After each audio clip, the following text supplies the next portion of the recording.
Şou müasir mədəniyyətin karnavalıdır.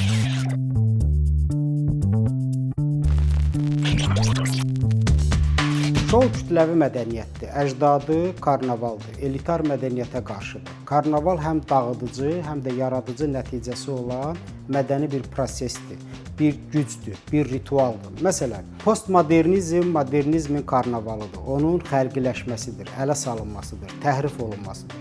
Necə ki, modernizmdə burjua mədəniyyətinin karnavalı kimi başlamışdır. Kommunizm, kapitalizm karnavalı idi. Kütləvi mədəniyyət faşizm və kommunizmin karnavalı kimi düşünülmüşdür. Karnaval mədəniyyətin gah önündə, gah arxasında görünən qara kölgəsidir.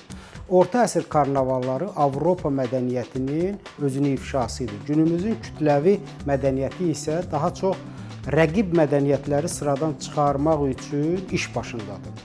Karnavalın məqsədi hegemon mədəniyyətin təməllərini sarsıtmaq, onu oturmuş qaydaların nəzarət edə bilmədiyi heç bir ideoloji hədəfi olmayan xaos halına salmaqdır.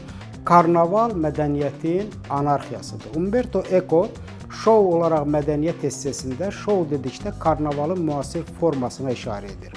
Orta əsr karnavalı monarxiya və dinlə əyləndiyi kimi müasir şou da elitar mədəniyyətlə əylənir. Baxdin orta əsr qərb düşüncəsinin gülüşə münasibətini bu cür sistemləşdirirdi. Əhəmiyyətli və əsas olan gülməli ola bilməz. Tarix və tarixi təmsil edənlər, krallar, generallar, qəhrəmanlar gülməli şəkildə təsvir edilə bilməzlər. Gülüşün təsir dairəsi dar və spesifikdir. Dünyaya və insanlara aid təməl həqiqətlər gülüşün dili ilə ifadə edilməməlidir. Gülüş yüngül bir əyləncədir və pozğun, aşağı səviyyəli insanlar üçün faydası olan sosial cəzalandırma formasıdır.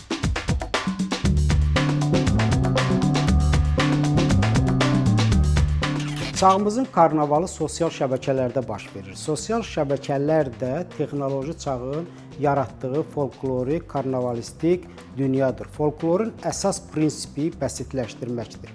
Eko bu essesində 1970-ci illərdə birdən-birə teatrlardan küçələrə axışıb öz tamaşalarını oynamağa başlayan kütlələrin zühurunun səbəbini araşdıraraq sual verir. Küçə teatrı, hippi kütlələri kimlərdən törəmişdilər?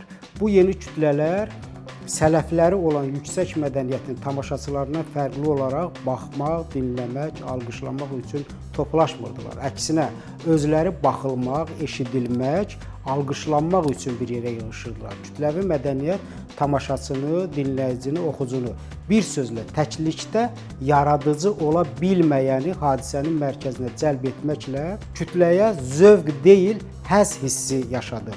Gözəllikdən, mənəviyyatdan məhrum bir hiss. Buna müasir folklorşünaslıqda bazar folkloru deyilir.